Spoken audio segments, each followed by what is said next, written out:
नमस्कार मेरे साथियों, क्या हाल चाल है। स्वागत है आप सभी का परसेंटेज की एक और शानदार क्लास में।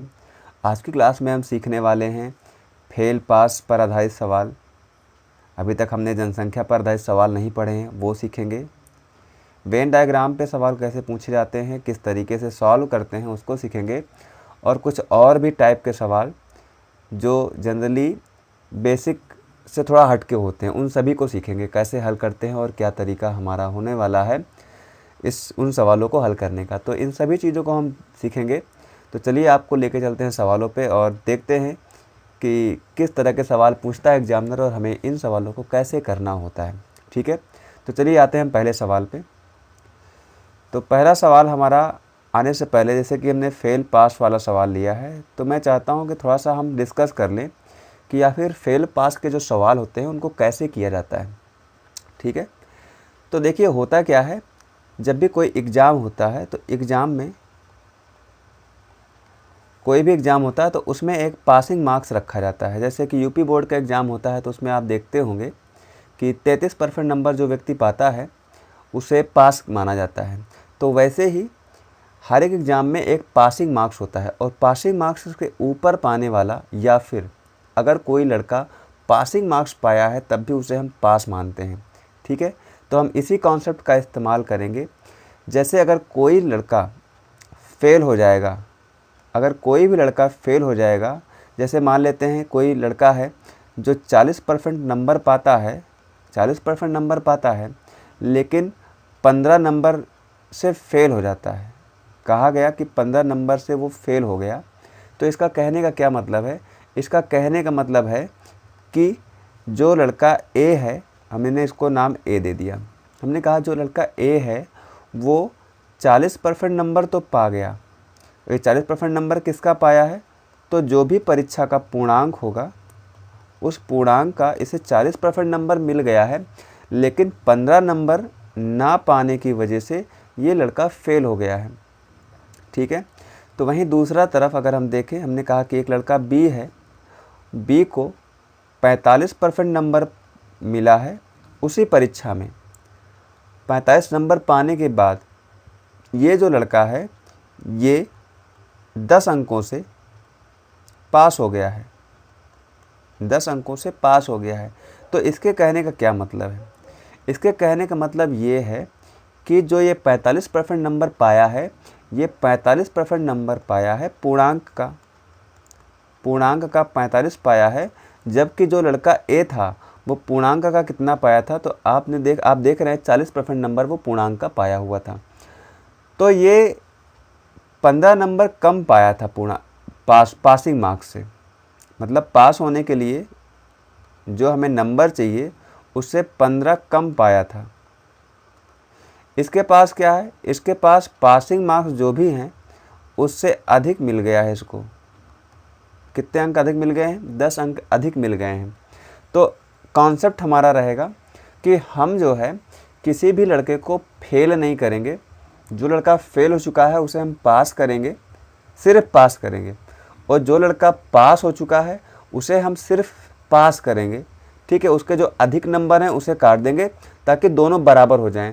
कहने का मतलब ये है कि जब भी दोनों बाहर निकलें और किसी से बताएं कि हमने कितना नंबर स्कोर किया तो दोनों बराबर फील करें।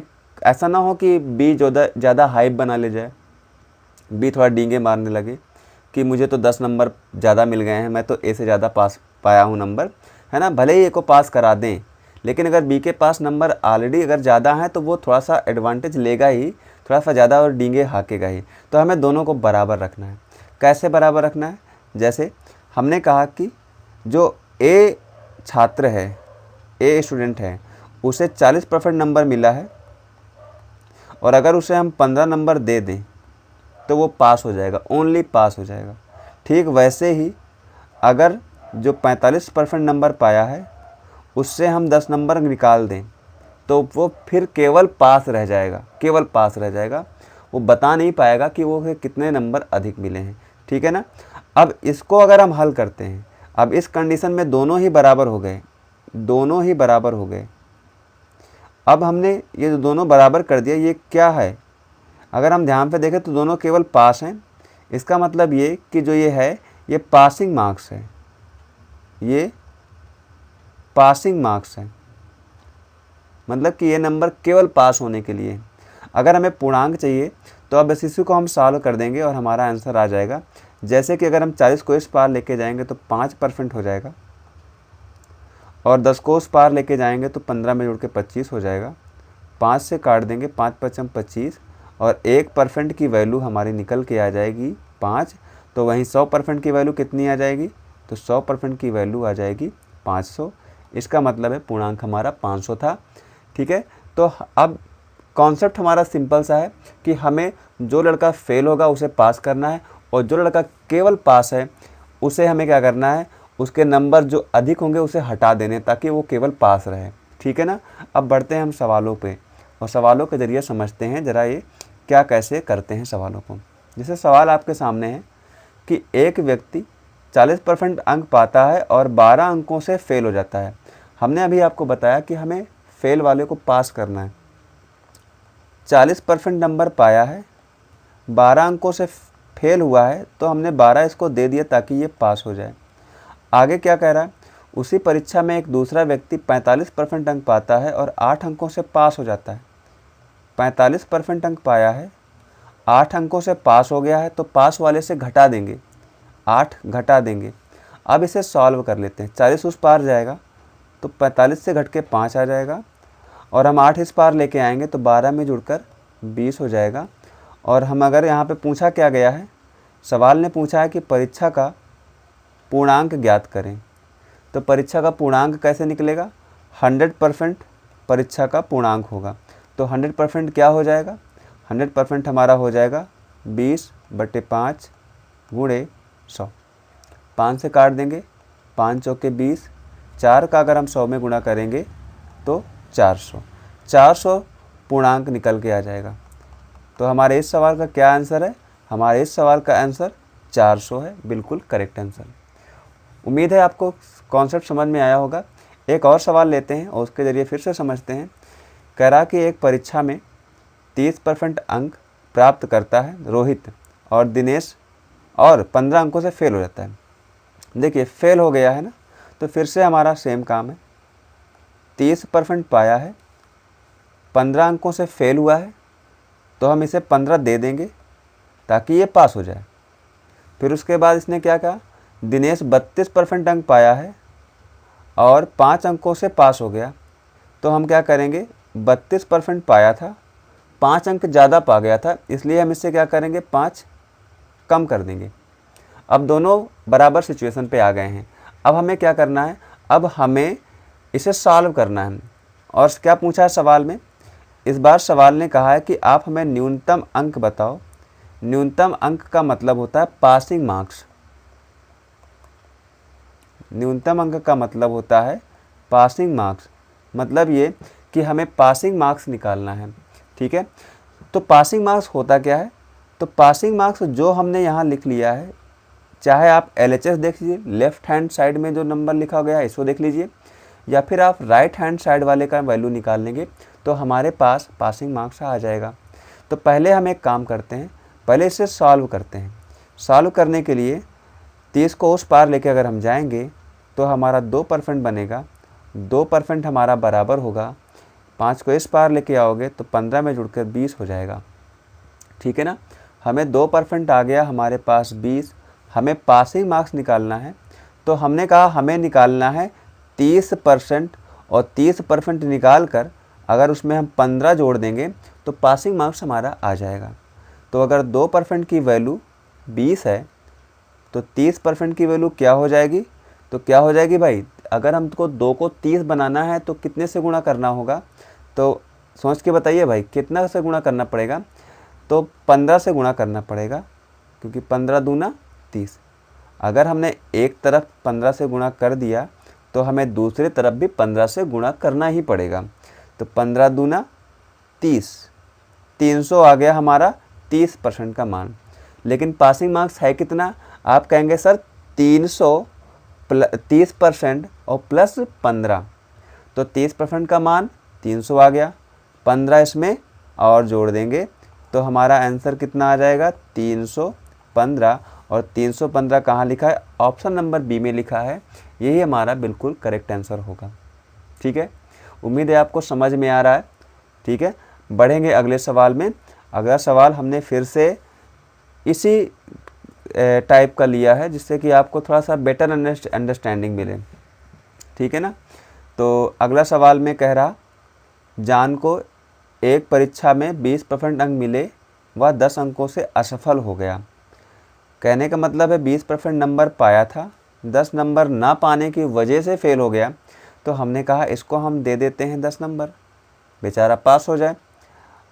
इसको बराबर करेंगे किसके, 35% अंक मिले जो न्यूनतम उत्तीर्ण अंक से 20 अंक अधिक थे। इसका मतलब 20 अंक ज़्यादा पा गया है। तो 35% में से हमें 20 घटा देना है। अब इसे हल करते हैं और सवाल में पूछा क्या है, आवश्यक न्यूनतम अंकों का प्रतिशत ज्ञात करना है। देखिए सवाल थोड़ा सा बदल गया है, इस बार पासिंग मार्क्स का परसेंटेज पूछ लिया है। ठीक है ना। तो देखिए कैसे हम स्मार्ट तरीके से इसको करते हैं, दिखाते हैं आपको। हम अपने लॉजिक का भी इस्तेमाल करेंगे। गणित में लॉजिक नहीं लगाया तो समझ लीजिए गणित एकदम बेकार हो जाएगा। सबसे शानदार गणित तभी होती है जब आप उसमें लॉजिक का तड़का लगाते हैं। इसको हल करते हैं। 20 35 से घटेगा 15%, उसके बाद 20 इधर आके जुड़ जाएगा 30 हो जाएगा। तो यहाँ से 1% की वैल्यू कितनी आ गई, 1% की वैल्यू कितनी आ गई, आपने कहा 2 आ गई। देखिए पासिंग परसेंट लिखना है, हमने कहा पासिंग मार्क्स अभी तक हम देख रहे थे। तो पासिंग मार्क्स हम किसे कह रहे थे, पासिंग मार्क्स हम किसे कह रहे थे, पासिंग मार्क्स हम कह रहे थे इस वाले पार्ट को, या तो इस वाले पार्ट को कह रहे थे या तो इस वाले पार्ट को कह रहे थे। तो अगर हमें परसेंटेज निकालना है, पासिंग परसेंटेज पासिंग मार्क्स का, तो क्या ऐसे ना कर लिया जाए, 20% तो ऑलरेडी लिखा हुआ है।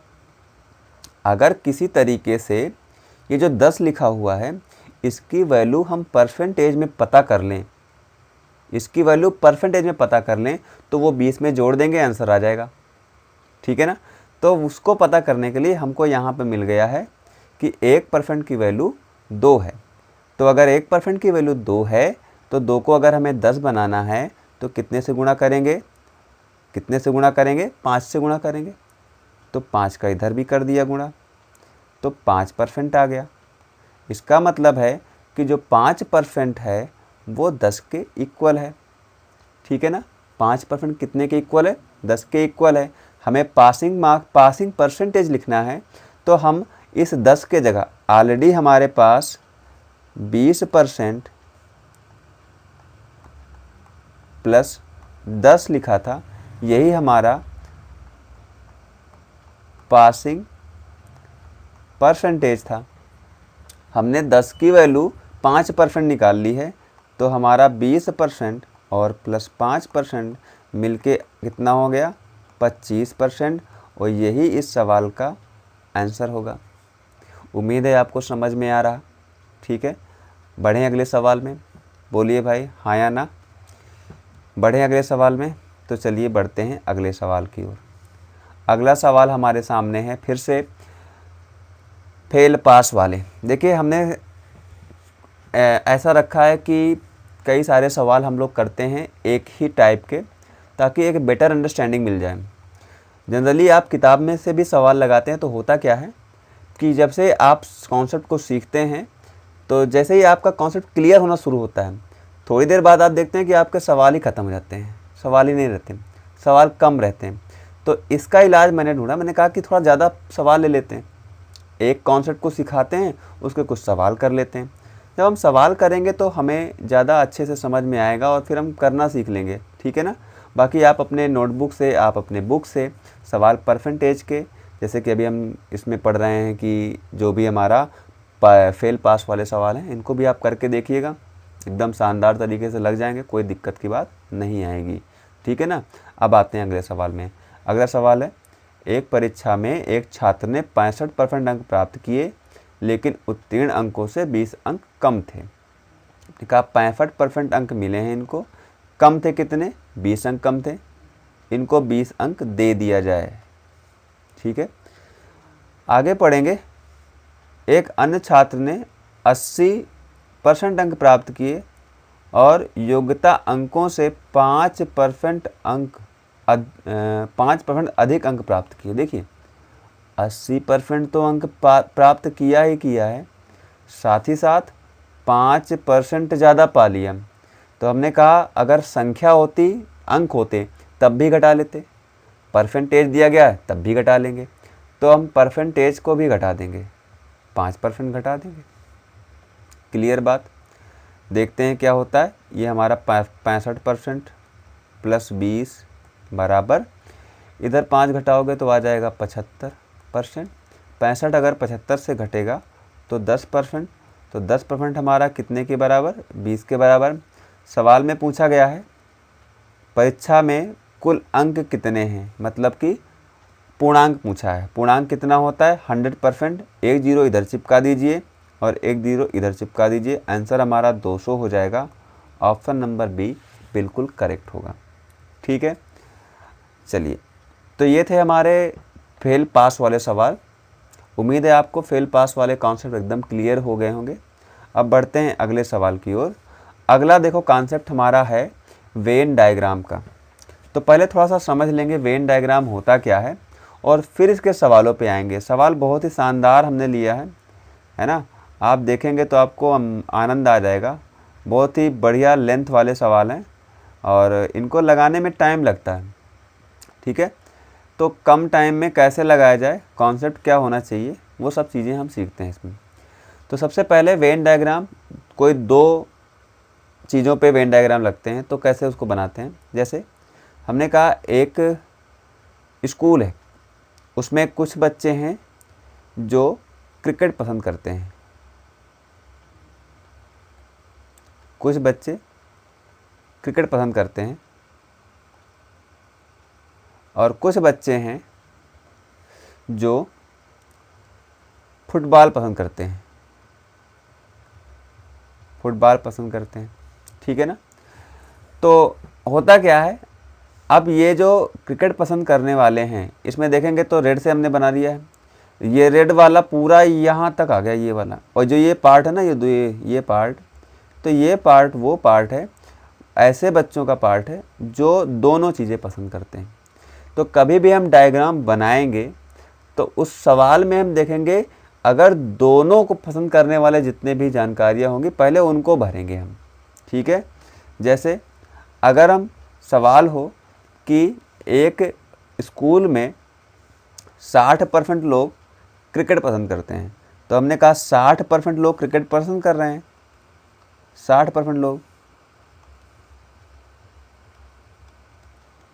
अब इसका क्या मतलब? इसका मतलब है कि क्रिकेट वाला जितना भी पूरा सर्कल है, ये पूरा का पूरा सर्कल ही हमारा क्रिकेट को पसंद करता है। इसमें वो लोग भी शामिल हैं जो कुछ ऐसे जो फुटबॉल भी पसंद कर रहे हैं। अगर हम कह दें कि 40% लोग फुटबॉल पसंद कर रहे हैं, समझिएगा बात को, 40% लोग फुटबॉल पसंद कर रहे हैं, तो अभी क्या हो गया, अगर 60% लोग क्रिकेट पसंद कर रहे हैं और 40% लोग फुटबॉल पसंद कर रहे हैं, तो दोनों मिला के 100% हो गए। तो इससे ये पता चल रहा है कि बीच में कोई ऐसा है ही नहीं। ठीक है ना, आप जोड़ोगे दोनों तो 100% हो गया। तो 100% अगर हो गया तो इसका मतलब है कि 60% फुटबॉल वाले अलग हैं, सॉरी क्रिकेट वाले अलग हैं और फुटबॉल वाले बिल्कुल अलग हैं। तो सवाल में क्या होता है ना, जब आप सब परसेंटेज को जोड़ते हैं ना तो वो 100% से ज़्यादा बन जाता है। जैसे हमने कह दिया कि 50% लोग फुटबॉल पसंद करते हैं। अब यहाँ पे आप देखिएगा तो एक्स्ट्रा हो रहा है, आप 50 और 60 को जोड़िए। जब आप 60 और 50 को जोड़ेंगे तो ये 110 बन रहा है, 10% एक्स्ट्रा जा रहा है। ये 10% एक्स्ट्रा क्यों गया? क्योंकि ये वाला जो पार्ट था ना, ये वाला पार्ट 2 बार जुड़ गया। जब हमने क्रिकेट वाला लिया तब भी इसको काउंट कर लिया, जब फुटबॉल वाला लिया तब भी इसको काउंट कर लिया। तो इस पार्ट की वैल्यू कितनी है? इस पार्ट की वैल्यू अगर आप देखिएगा तो आपको 10 मिल जाएगी। 10% ऐसे लोग हैं जो दोनों में हैं। अगर आप पूछ लिया जाए कि ये बताइए कि क्रिकेट केवल पसंद करने वाले कितने % लोग हैं, तो हम क्या करेंगे, 60% टोटल थे, 10 इधर हो गए, 60 से 10 घटा दो तो 50% लोग वो हैं जो केवल और केवल क्रिकेट पसंद करते हैं और कुछ पसंद नहीं कर रहे।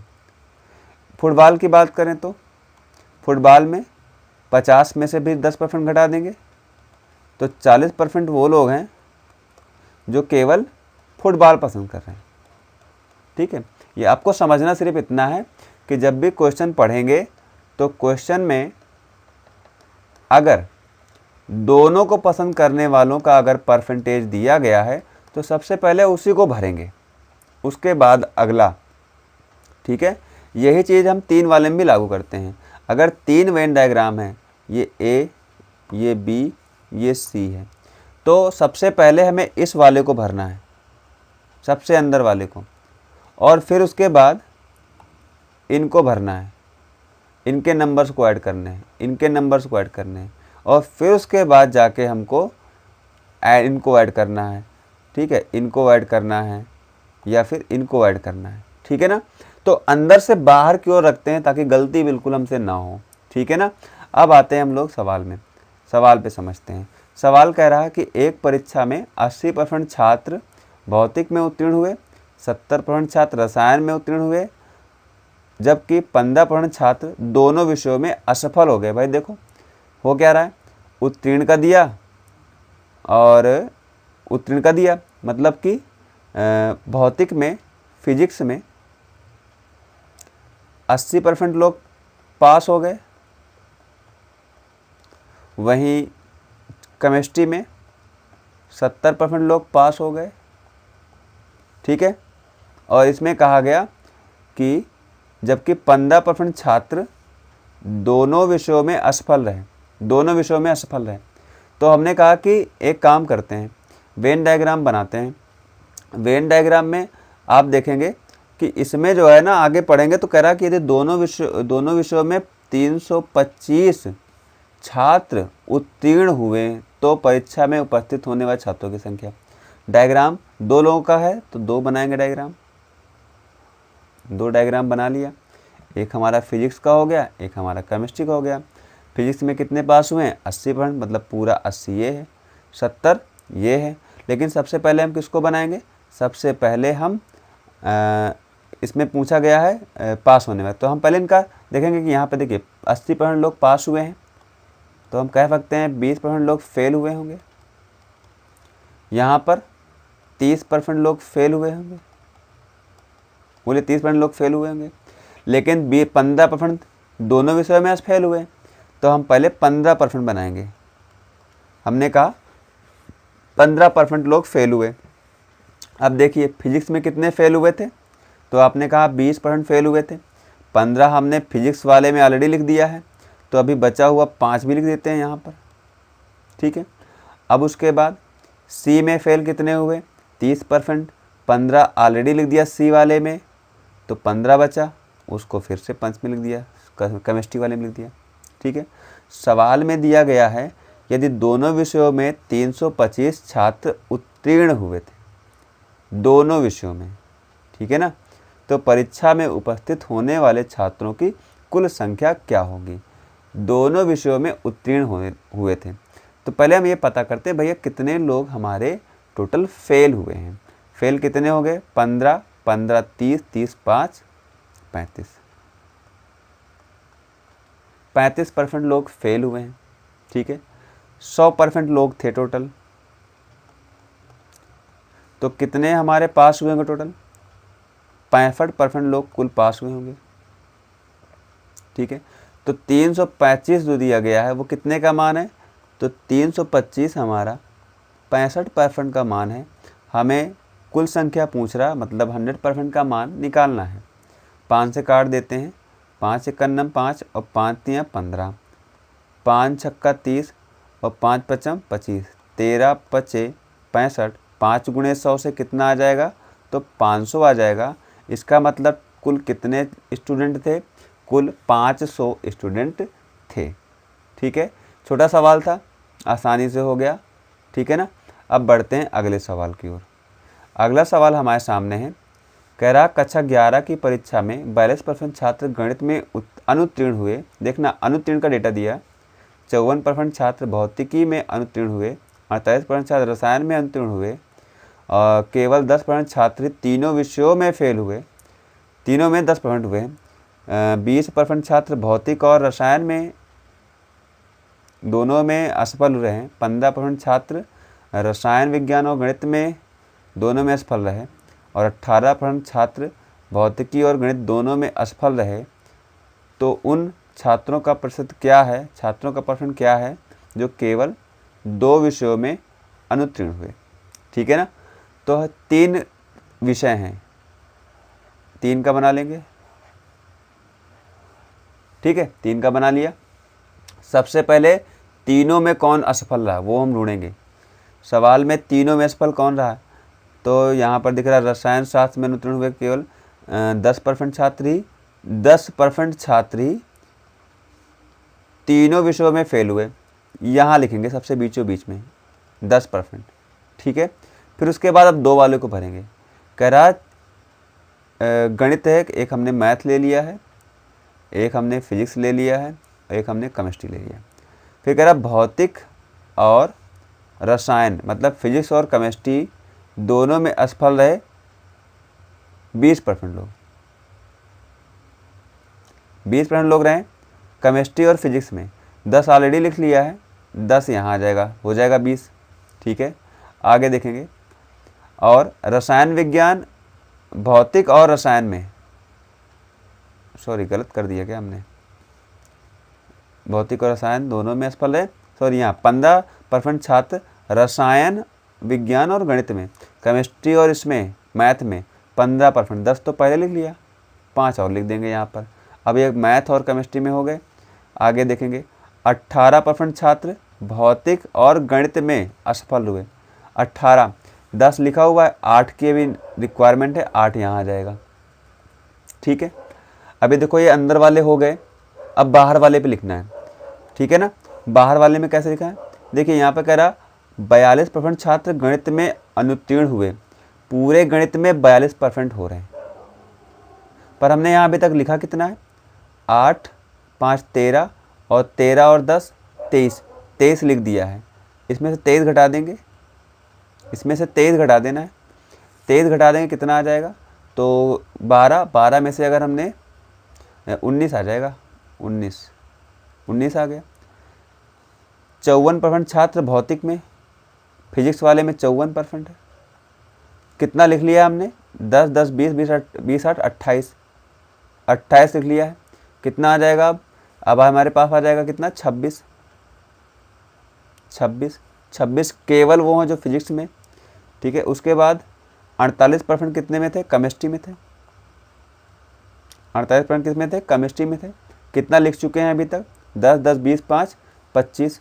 इसमें से 25 घटा देंगे, 25 घटाएंगे कितना आ जाएगा, तो 23 आ जाएगा। 23 केवल केमिस्ट्री हो गए। अब जो पूछ रहा सवाल में उसको उत्तर ले लेते हैं। ठीक है, जब भी हमें बनाना है ऐसे बनाना है। ठीक है ना। अब इसमें देखते हैं जरा क्या कह रहा है। ये कह रहा है कि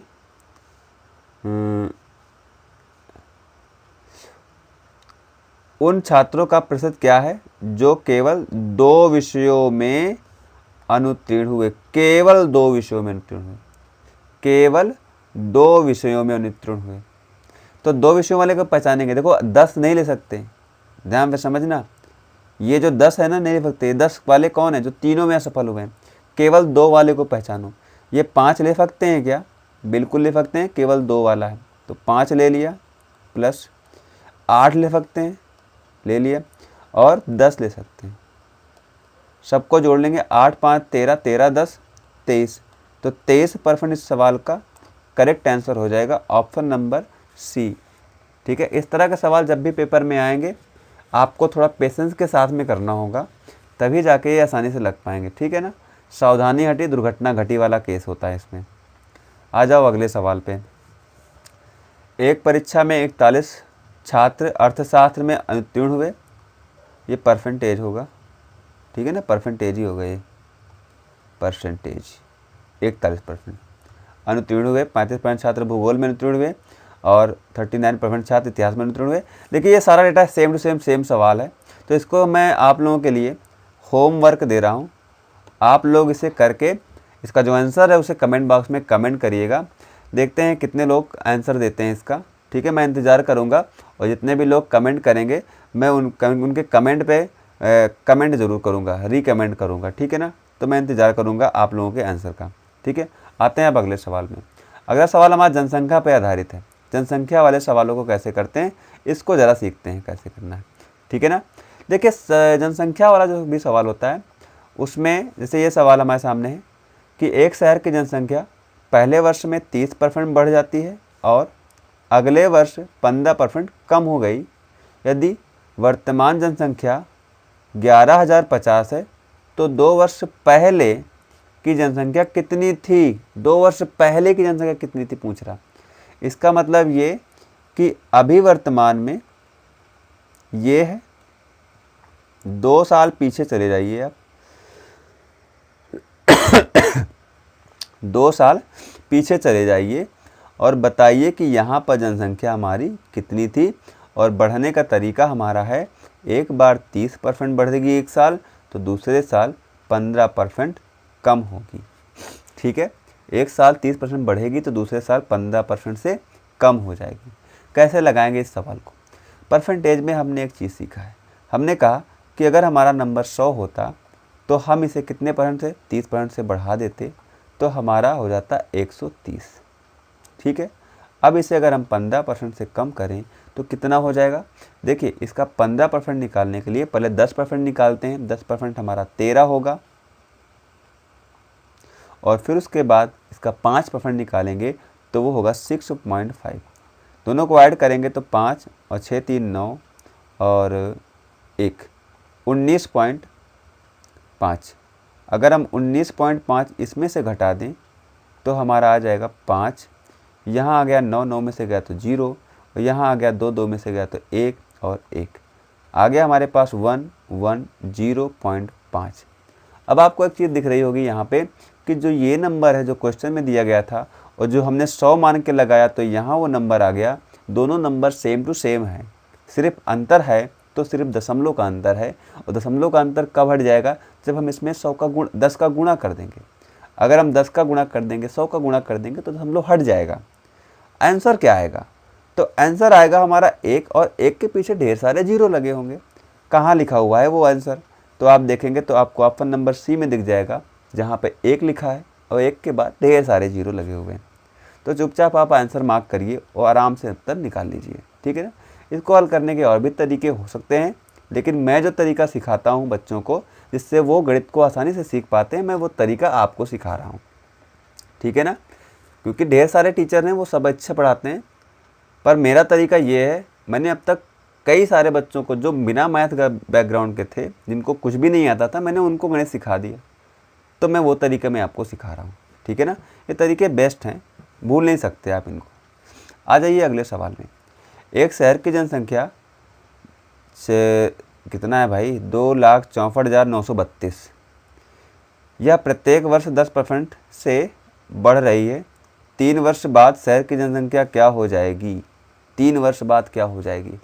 देखिए सवाल कभी भी करेंगे तो सबसे पहली बात हम ऑप्शन को ज़रूर ध्यान में रखेंगे। ऑप्शन अगर हमने यहाँ देखा तो हमें दिख रहा है कि सबका इकाई का अंक जो है वो अलग अलग है।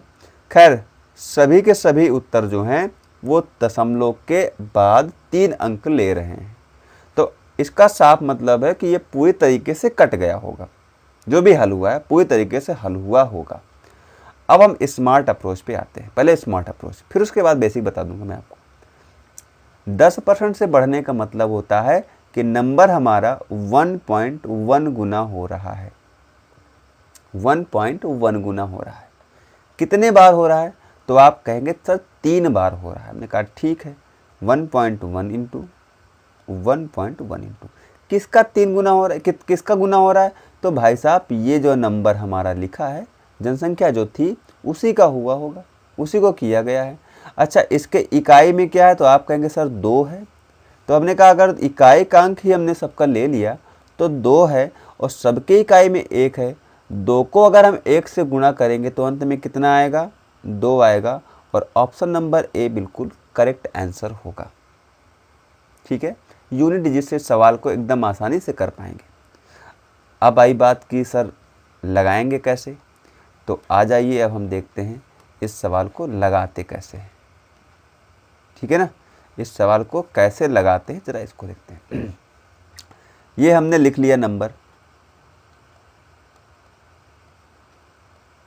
ये लिख लिया।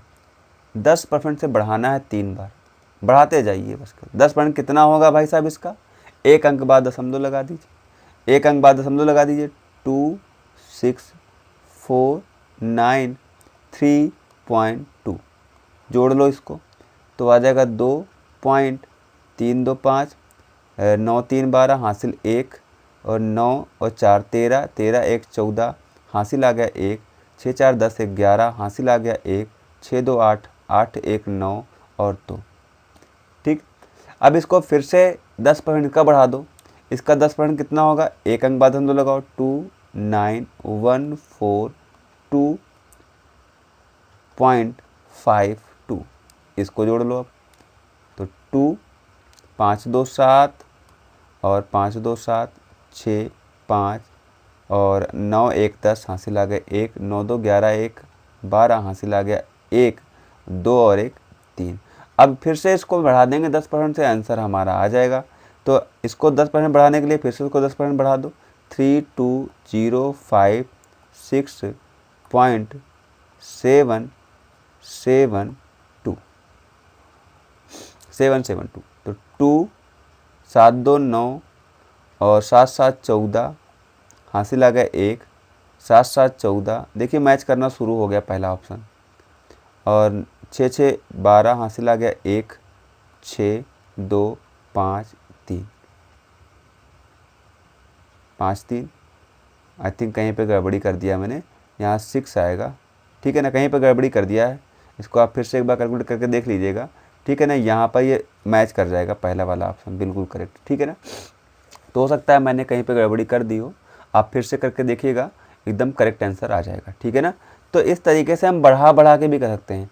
अच्छा, यहाँ पर ध्यान देने वाली बात ये है, बहुत से अब बच्चे ये कहेंगे कि सर ये आपने बहुत कैलकुलेटिव कर दिया सवाल, तो यही सवाल एग्ज़ाम में आ रहे हैं। अब जो एसएससी है या कोई भी एग्ज़ाम है ना, वो आपसे वो सवाल नहीं पूछा जिसका आप आराम से परसेंटेज निकाल पा रहे हैं। अब वो सवाल ऐसा पूछता है ना जिसका आप परसेंटेज निकालने में तकलीफ़ हो, फिर वो चाहे चक्रवृद्धि ब्याज हो, चाहे वो ऐसे सवाल हो। चक्रवृद्धि ब्याज का ही कॉन्सेप्ट तो लगाते हैं, है ना, तो इसलिए बच्चा परसेंटेज निकालना सीखो। मैं बार बार कहता हूँ कि परसेंटेज जान है गणित की, अगर आपको परसेंटेज निकालना आता है तभी आप अच्छे से कर पाएंगे। ठीक है ना, तो ये कैलकुलेशन से डरो मत, कैलकुलेशन की प्रैक्टिस करनी चाहिए। हम देखते हैं कि 90% स्टूडेंट ऐसा है जो कैलकुलेशन को इग्नोर करता है, उसको लगता है कि उसको कैलकुलेशन आ रही है, पर इसी जगह पे वो फेल हो जाता है। 10% ऐसा बालक है ना जो कैलकुलेशन की प्रैक्टिस कर रहा है, वो एग्ज़ाम में धुआंधाड़ वही परफॉर्मेंस करता है, वही एग्ज़ाम में जाके दिखाता है कि भैया कैलकुलेट कैसे करना चाहिए, वही रिजल्ट निकालता है। तो आप सोचिए आपको किस में आना है, 10% में आना है तो आप कैलकुलेशन की प्रैक्टिस करना शुरू कर दीजिए, और अगर आपको 90% में रहना है तो बस चलते रहिए वही चाल जो अभी तक चलते रहे हैं। ठीक है ना, बढ़ते हैं अगले सवाल की ओर। अगला सवाल हमारे सामने है, फिर से वही जनसंख्या पे ही आधारित सवाल है। कह रहा पटना शहर की आबादी 96,000 है, आबादी का घटती दर प्रति साल 800 है, पाटलिपुत्र की जनसंख्या 68,000 है, आबादी की बढ़ती दर 1200 है, दोनों जगहों की आबादी कितने साल में बराबर हो जाएगी। बहुत बेहतरीन सवाल, बहुत शानदार सवाल। एक तरफ एक की जनसंख्या घटती जा रही है, दूसरी तरफ की बढ़ती जा रही है। हमने कहा एक काम कर लेना कि भैया 96,000 है, घट रही है 800, कितने साल बार कितने बार घटेगी नहीं पता, हमने कहा n बार घटेगी, तो ये बराबर हो जाएगा किसके, ये बढ़ रहा है, हमने कहा 68,000 है और प्लस इसमें 1200 n बार बढ़ जाए, बराबर हो जाएंगे दोनों। इसी को हल करते हैं, आंसर आ जाएगा 800 1200 में जुड़ेगा तो कितना बनेगा, बोलो बालक, कितना बनेगा, 2000 बनेगा। ठीक है बेटा। अब इसको भैया घटा लो। अगर हम 96 में से 68 घटा दें कितना आएगा भैया, 90 में से 60 घटाओ 30 बचा, और 2 घटा देंगे उसमें 28 बचेगा, 28 30। ठीक है ना। एक बार चेक कर लेना भाई, हो सकता है गलत कर दें हम, है ना। नहीं ठीक ही है, बिल्कुल सही है। तो यहाँ से हमको निकालना है 30 तो साफ साफ दिख रहे हैं, सफ़ा कर दो एकदम, मैदान सफ़ा। 2 से काट दो 14, n का मान 14 आएगा। एकदम शानदार सवाल है, एकदम ख़तरनाक सवाल है, और इस तरीके से लगाएंगे। आप देखिएगा आप कैसे लगाते हैं इस सवाल को। ठीक है। अगर आप ऑलरेडी पढ़ चुके हैं तो एक बार खुद से ट्राई करिएगा, और फिर देखिएगा कि क्या मेरा तरीका पसंद आया या नहीं पसंद आया। अगर पसंद आया हो तो अपने दोस्तों के पास शेयर कर देना वीडियो को। ठीक है। आगे बढ़ते हैं। आगे कह रहा कि यदि एक शहर की जनसंख्या पहले वर्ष में 25% बढ़ती है तथा दूसरे वर्ष में 36% बढ़ती है तो जनसंख्या में वृद्धि की औसत दर प्रतिशत क्या होगी। पहले वर्ष 25% बढ़ गई, हमने कहा 100 थी, पहले वर्ष 25% बढ़ गया, दूसरे वर्ष 36% बढ़ गया। हमने कहा हम पहले 36 से बढ़ा लेंगे। आप पहला दूसरा करो तो हम क्या करें, हमको हमारे गुरुजी ने सिखाया है कि चाहे 25 से पहले बढ़ाओ चाहे 36 से पहले बढ़ाओ, बात तो एक ही है। तो हम पहले 36 से बढ़ाएंगे, 136 हो गया। फिर 25% से बढ़ाएंगे। 25% कैसे निकालते हैं, 1/4 करके, 4 से डिवाइड करो, 4 तियाँ 12, 4 चौके 16, 4 तियाँ 12, 4 चौके 16, जोड़ दीजिए कितना हो जाएगा, तो 170 हो गया। देखिए भाई साहब कितना बढ़ गया है, आपको दिख रहा है कि 70% बढ़ गया। क्यों भाई 70% बढ़ गया ना, औसत पूछा है। औसत का मतलब 2 बार बढ़ाया, 2 से भाग किया, 35% उत्तर ले आ लिए। बिल्कुल करेक्ट आंसर। ठीक है ना। आगे बढ़ते हैं। अगला सवाल देखिए, ये कॉन्सेप्ट बहुत मोस्ट इम्पॉर्टेंट है। ठीक है ना, और इतना आसान तरीके से लगता है, आज मैं आपको दिखाता हूँ। ठीक है, दिल खुश हो जाएगा आपका देख के, इसका आंसर कैसे लिखते हैं, मज़ा आ जाएगा एकदम देख के। और कमेंट में करके बताना कि क्या ये तरीका आपको पहले से पता था या नहीं पता था। अगर पता था तब भी लिखना कि yes sir I know this method already, and अगर नहीं पता था तो कह देना कि यहाँ मज़ा आ गया देख के, सीख लिया एक नया कॉन्सेप्ट। ठीक है ना। कह रहा है व्यक्ति चीनी खरीदने जाता है, 20% रेट बढ़ जाने के कारण 500 रुपये में 5 केजी चीनी कम खरीद पाता है। वर्तमान मूल्य पूछ रहा है, कैसे करेंगे इसको। सिंपल सा तरीका है। सबसे पहला काम 20% निकाल देंगे, किसका, जो पैसा दिया गया है 500 का। 500 का 20% कितना होगा, 500 का 20% कितना होगा, तो आप कहेंगे 100 रुपया होगा। कितना हो गया, 100 रुपया हो गया 500 का 20%। इसका मतलब 100 रुपया बराबर हमारा है 5 केजी के। हमने क्या किया, फिर से समझेंगे। जो परसेंटेज दिया गया है वो परसेंटेज निकाल दिया जितना रुपया वो खर्च कर रहा था, और उसी को बराबर कर दिया जितना केजी कम मिला है। यहाँ से 1 केजी का रेट ज़रा पता करते हैं। बताइए ज़रा 1 केजी का रेट क्या आएगा। 5 दूना 10, 20 रुपया आएगा कि नहीं आएगा, 20 रुपया आएगा। तो बस ये वर्तमान मूल्य हमारा आ गया। वर्तमान रेट क्या है हमारा, 20 रुपया है। ऑप्शन नंबर ए बिल्कुल करेक्ट है। खेला ख़त्म, पैसा आ जाना। मज़ा आया। तो चलिए बढ़ते हैं अगले सवाल की ओर। आ जाइए अगले सवाल की ओर। अगला सवाल है, वर्तमान में जिस चावल को 29 रुपये प्रति केजी की दर से बेचा जा रहा है, पिछले महीने उसका मूल्य 25 रुपये प्रति केजी था। परिवार को अपने चावल की खपत को कितने प्रतिशत कम करना होगा ताकि वे अपने समान रहे। वर्तमान में कितना है, वर्तमान में भाई साहब कितना है आप बताइए। 29 रुपया है ना, वर्तमान में 29 रुपया है। और उसके बाद क्या हो रहा है, उसके बाद पिछले महीने उसका मूल्य 25 रुपया केजी था।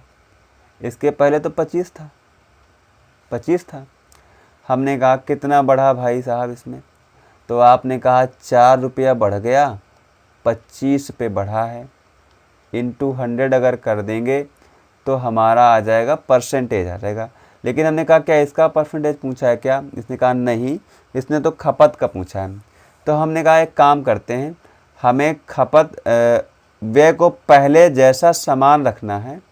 तो एक चीज़ हमने सीखी थी कि अगर ये समान रखने वाला कुछ भी केस आता है तो उसको हम ए बी रूल से करते हैं, ए बी रूल से करते हैं। तो हमने कहा हमें यहाँ फ्रैक्शन तो मिल चुका है ना 4/25, इसी से बढ़ा है। अगर हम ए बी रूल लगा देंगे तो लिखेंगे -4/29 लिखेंगे, 4/29 लिखेंगे। और हमें परसेंटेज निकालना है तो इंटू 100 कर देते हैं। तो हमें 400 को भाग करना है 29 से और उत्तर हमारा आ जाएगा, एक बार जाएगा, एक बचा और यहाँ से एक बचा, 0 आ गया, 110 हो गया। कितनी बार जाएगा भाई बता दो जल्दी से, क्या 3 बार जाएगा कि 4 बार जाएगा? 2 बार तो नहीं जाएगा, या 5 बार जाएगा? हमने कहा 3 बार अगर जाके देखें, अगर ये 30 होता तो 3 त्रिक का 9 ही पहुँचता, ये भी नहीं जाएगा। 4 बार ट्राई करते हैं, 4 बार, क्योंकि पूर्णांक में पूछा है ना। तो 4 9 चौके 36, हासिल आ गए 3, और 4 दूना 8 और 8 3 11, भाई इसके करीब पहुंच गए एकदम। तो आंसर हमारा कौन होगा? ऑप्शन नंबर सी होगा, बिल्कुल करेक्ट आंसर होगा। ठीक है, मज़ा आया सवाल में? आगे बढ़ें तो चलिए आगे बढ़ते हैं। अगला सवाल है, किसी कक्षा में 5 वर्ग हैं जिनमें 25, 30, 40, 50 तथा 60 छात्र हैं। इन वर्गों की उत्तीर्ण प्रतिशत क्रमशः 20%, 30%, 35%, 40% और 100% है। पूरी कक्षा की उत्तीर्ण परसेंट क्या होगा? ट्राई करिए ज़रा आप, और आंसर पहले वीडियो को पुश करके ट्राई कर लीजिए एक बार, है ना, फिर उसके बाद वीडियो देखिएगा। और जो लोग ट्राई नहीं कर रहे हैं, आप लोग बहुत बड़ी गलती कर रहे हैं। ये समझ लिए गणित आएगी नहीं, ठीक है ना। ये जो लाल भुजक्कर बने फिर रहे हैं, नहीं आएगी ऐसे। खुद से भैया कलम चलाओ, थोड़ा हाथ वाथ चलाओ, मेहनत नहीं करोगे तो कहाँ से आ जाएगी? हाँ, कोई दिक्कत नहीं, हम आ गए, हम सिखा देंगे सब चीज़, परेशान काहे के मत होइए। भैया कह रहा कि ना पूरी कक्षा का औसत बता दो। हमने कहा 25 जने थे, है ना, ये छात्री तो हैं, और इसमें से 20% पास हुए हैं। 30 जने में से 30%, है ना, और 40 में से 35%, 45 में से 40% और 60 में से पूरे 100% पास हो गए, पूरे पास हो गए। ठीक है ना। इन्होंने पूछा भैया बता दो, वेट एंड एवरेज का कॉन्सेप्ट है। एक तरीका तो ये है कि सबको गुणा कर लें ऐसे सीधा सीधा और जोड़ लें, और जोड़ने के बाद किससे भाग कर दें? इन सभी को जोड़कर, ये जो लिखा है ना सभी नंबर, इन सभी को जोड़कर भाग कर देंगे, उत्तर आ जाएगा। ठीक है ना। और क्या तरीका हो सकता है? और क्या तरीका हो सकता है? एक तरीका हो सकता है कि हम अपने आप से कुछ मान लें। हमने कहा एक काम करते हैं, हम अपने तरफ से मान के चलते हैं कि 50% स्टूडेंट औसत था, है नहीं यहाँ पे, लेकिन फिर भी मान के चल रहे हैं कि पूरी कक्षा 50% थी। ये कितना कम है? तो आप कहेंगे सर 30 कम है। कितने लोगों में? 25 लोगों में। 25 तियाँ 75, 750 की कमी आ गई। यहाँ 20 कम है, कितने लोगों में? 30 लोगों में। तो 3 दूना 6, 600 की कमी आ गई। यहाँ पर 15 और 15 चौके 60, 600 का यहाँ भी कमी आ गई। यहाँ भी कम ही है, कितना कम है? 10 कम है, 450 की कमी यहाँ आ गई। यहाँ तो ज़्यादा है, 50 ज़्यादा है, और 50 अगर हमें 60 लोगों में ज़्यादा मिला, मतलब कितना हो गया? 60 गुणे 50, 2 जीरो तो साफ साफ, और 30 और 3000 हो गया। इनको ज़रा जोड़ लीजिए, इन सभी को, ये सब कमी वाले हैं ना, जोड़ लो। 50 निकाल के इसको दे दो, ये 500 हो जाए, या फिर इसको निकाल के इसको दिए 800 हो जाए, 8 से तो कर लो भाई। 6 6 12, 12 8 20, 20 4 24, 24 घटाओ इसमें से कितना बचा, 600 बचा। अब 600 को भाग करना है, 6 को बांटना है, कितने लोगों में बांटना है, बढ़ेगा ना औसत हमारा। वैसे उत्तर भी आ गया हमारा, बांटना इन्हीं में बांटना है, इनको सबको जोड़ो। हमने कहा चलो ठीक है, यहाँ पे 5 निकाल के 30 30 30 60 60 और 40 100 और 100 यहाँ से 200 200 डिवाइड कर दो भाई, 3 बार में जाएगा ना, तो बस 50 में कितना ऐड कर देंगे, 3 ऐड कर देंगे, 53 हमारा आंसर हो जाएगा। ठीक है, ये तरीका नहीं मज़ा आया तो भाई साहब बस इनको सबको गुणा कर लेना, सबको जोड़ लेना और इन सभी के जोड़ से भाग कर देना, आंसर एकदम आ जाएगा लहराते हुए। आगे बढ़ते हैं अगले सवाल की ओर। अगला सवाल है, यदि ए बी से 20% अधिक है तथा सी ए और बी के योग से 25% कम है तो सी ए से कितना परसेंट अधिक है। सबसे पहली बात कि ए जो है बी से 28% अधिक है, बी अगर 100 है तो ए 128 होगा। क्लियर एकदम बात। फिर इसने कहा सी जो है वो ए और बी के योग का 25% कम है, ए और सी के योग से 25% कम। भैया ए और सी का योग कितना है, तो आप कहेंगे सर 228 है। 25% कम कर दीजिए, इसका 25% कम करने का मतलब 75% मान 3/4, 4 पंचे 20, 7 चौक 28, 3 सत्ते 21, 2 5 3 15, 15 2 17, 171, ये सी आ गया। तो कहा है कि सी ए से कितना प्रतिशत अधिक है, ये ए से कितना ज़्यादा है, कितना ज़्यादा है, घटा दीजिए। देखिए अगर हम 70 में से 20 घटा देंगे तो 50 आ जाएगा, कितना आ जाएगा, 50 आ जाएगा। और 50 में से 7 घटा देंगे कितना आएगा, 43 आएगा। बोलिए 43 होगा कि नहीं होगा, नहीं होगा 43, क्या 43 तो होगा 43। और ये किसका निकालेंगे परसेंटेज, बेस हमारा कितना रहेगा 128 होगा। आंसर पता करना है, हमने कहा 12.8 होगा, 13 मान के चलें, 13 चौके 52 होता है, ज़्यादा हो गया, 13 तियाँ 39 होता है, 13 तियाँ 39, हल ही कर लेते हैं यार, क्या दिक्कत है, इंटू 100 कर लो, 4 से काट दो, 4 तियाँ 12, 4 दूना 8, 4 से काटा आ गया 25। ठीक है 25, और काटो इसको भाई, और काटो, या फिर एक काम ही कर लेते हैं, सीधा भाग लगाओ, बच्चों वाला भाग लगाते हैं। 1 मिनट रुकिए, है ना, ये डबल 0 लगा लो और चलो भाग करते हैं इसको 128 से, है ना, सबसे बढ़िया। 3 बार लेके चलो, तो 8 तिरिक 24, हासिल आए 2, 12 तियाँ 36, 2 38, यहाँ आ गया 6, यहाँ आ गया 12, 12 में से अगर 8 गया तो 4 और फिर 0। अब कितनी बार जाएगा, तो भाई 4 बार तो नहीं जाएगा, मतलब ये नहीं, ये तो होगा नहीं, ये भी नहीं होगा, यही आंसर, ख़त्म खेला, है ना। थोड़ा सा बेसिक चीज़ें आनी चाहिए भैया, स्मार्ट तरीका सीखते सीखते इतना भी मत खो जाएं कि हम अपने बेसिक तरीके को भी भूल जाएं, है ना। बेसिक बहुत ज़रूरी है एकदम, कभी कभी तो पूरा समझ लो कि जान निकाल देगा तुम्हारा सवाल, और बेसिक तुमको नवैया पार लगा देगा। ठीक है, एक्स के इतने परसेंट का इतना परसेंट 75 है, तो एक्स का मान बताओ, हल कर लेते हैं। एक्स इंटू 5/, देखिए 100 तो आएगा पॉइंट हटने की वजह से, 100 आएगा परसेंटेज की वजह से, गुणा 150 परसेंटेज की वजह से 100 आ गया, बराबर 75।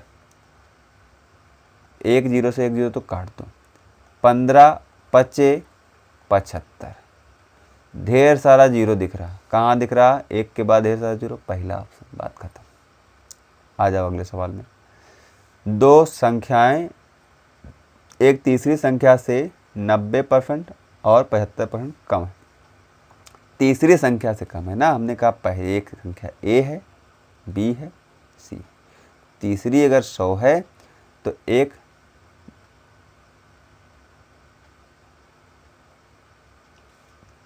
90% पहली कम है, तो 90% कम करने का मतलब 10 है, और ये 75% कम का मतलब 25 है। पहली संख्या में कितने प्रतिशत वृद्धि की जानी चाहिए ताकि वह दूसरी संख्या के बराबर हो जाए? कितना बढ़ा दें?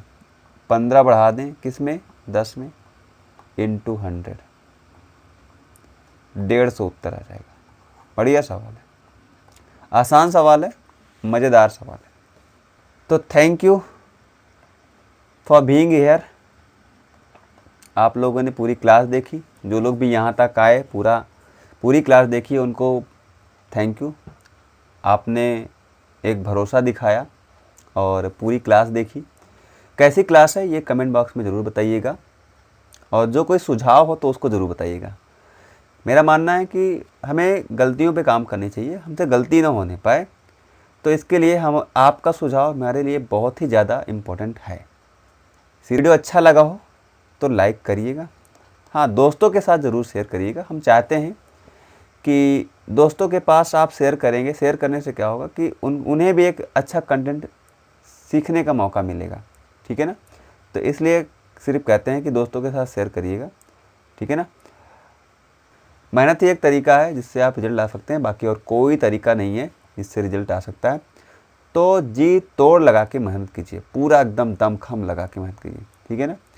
तो विदा लेते हैं आज की क्लास से, और फिर मिलेंगे अगली क्लास में। अगली क्लास हमारी प्रॉफिट एंड लॉस की रहेगी। परसेंटेज की ये सारी क्लासेस ख़त्म हो चुकी हैं, अब अगला टॉपिक रहेगा प्रॉफिट एंड लॉस। अभी शुरुआत है थोड़ा सा, तो मैं वो तरीके नहीं दिखा रहा हूँ जिससे कि आपको वो जादू जैसा फील हो जाए, है ना। थोड़ा सा बेसिक से लेके चल रहा हूँ ताकि वो लड़का भी सीख जाए जो पहली बार क्लास को देख रहा है, ठीक है। तो चलिए, धन्यवाद।